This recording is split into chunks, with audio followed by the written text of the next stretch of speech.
ये हमने नहीं सोचा कि इसी विश्वास जीतने में हम 700 साल गुलाम हो गए। पृथ्वीराज चौहान ने भी 16 बार विश्वास जीता था, गुरु गोविंद सिंह ने भी जीता था, विश्वास नहीं मिला आपको आज तक। विश्वास नाम का कवि मिल गया है दिल्ली में, लेकिन विश्वास नहीं मिल रहा। हम कब तक सब जानने के बावजूद भी इस कोशिश में लगे हुए हैं कि नहीं, पूरी दुनिया का विश्वास जीतने के बाद हम करेंगे। शांति सिर्फ शक्ति से स्थापित होती है, भीख मांगने से और हाथ जोड़ने से नहीं होती। आप शक्ति का प्रदर्शन कीजिए, और आपने जब जब किया है तब तक रिजल्ट आपको अच्छे मिले हैं।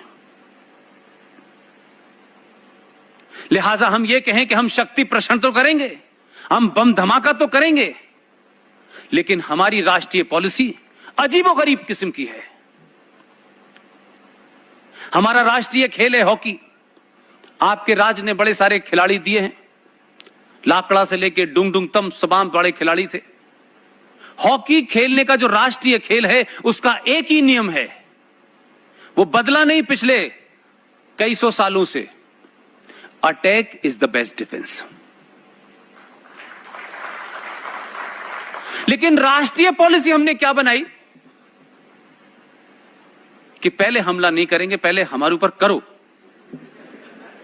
और हम मर गए तो ठीक है और जिंदा रहे तो फिर हम तुम्हें जवाब देंगे। तो ये पूरी पॉसिबिलिटी मान के चलते हैं कि हमला होने के बाद हम बचेंगे तब हम जवाब देंगे, लेकिन ऐसा होता नहीं है। हमने कारगिल का युद्ध भी उसी हालात में लड़ा, हमने 65 का 71 का सारे युद्ध हमने अपनी तरफ से शुरू नहीं किए।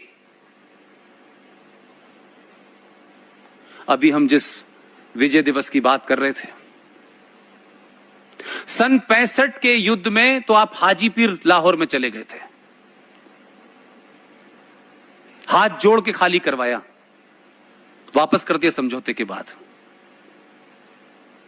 जब भी इस देश ने शक्ति दिखाई है, इस देश की सत्ताओं पर, व्यवस्थाओं पर ऐसे बौने लोग बैठे हैं कि उन्होंने अपने लोगों को झुका दिया। अब तो किताबें मौजूद हैं, और लिखने वाले में बार बार इस बात को रिमाइंड कराता रहता हूं कि लिखने वाला कोई आरएसएस का नहीं है, कोई 5 जन का एडिटर नहीं है, कोई ऑर्गेनाइजर का एडिटर नहीं है। तमाम वो लोग हैं जो बिल्कुल दूसरी बैकग्राउंड से आए हैं, और वो भी आज सच लिख रहे हैं। एक किताब लिखी है अनुज धर ने, उस किताब को मार्केट में अवेलेबल है। उसने कुछ भी अपनी तरफ से नहीं लिखा है। 20-25 देशों से जो डॉक्यूमेंट थे उस वक्त के, वो सारे डॉक्यूमेंट लगाए हैं उसने।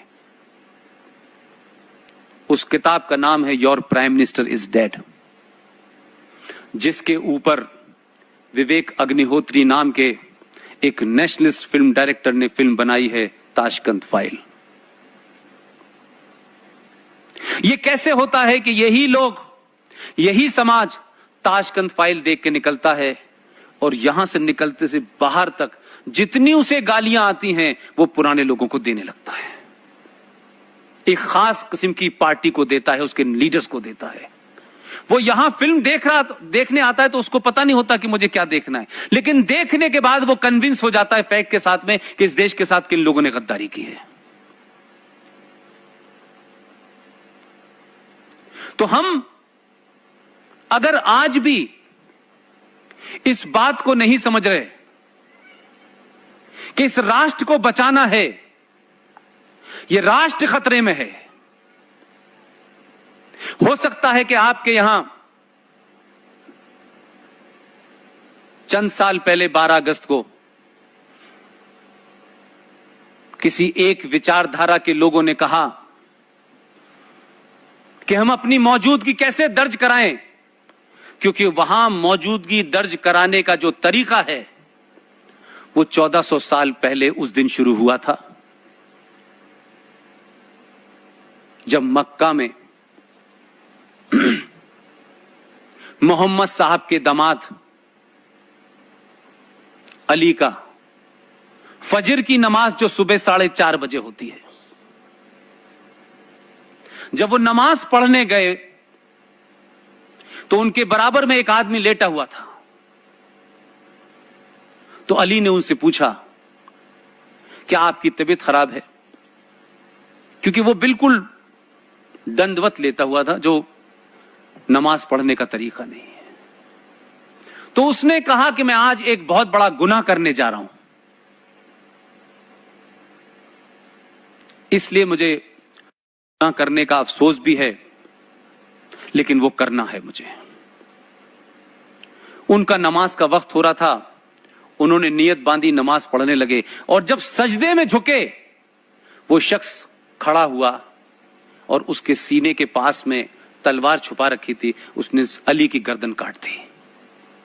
मोहम्मद साहब के दामाद की गर्दन काटने वाले लोग। अगर आपके शहर में अपनी उपस्थिति दर्ज कराने के लिए एक जवान बच्चे को पत्थरों से मार मार कर ये बताएं कि हमसे डरो, हम आ गए हैं, तो आप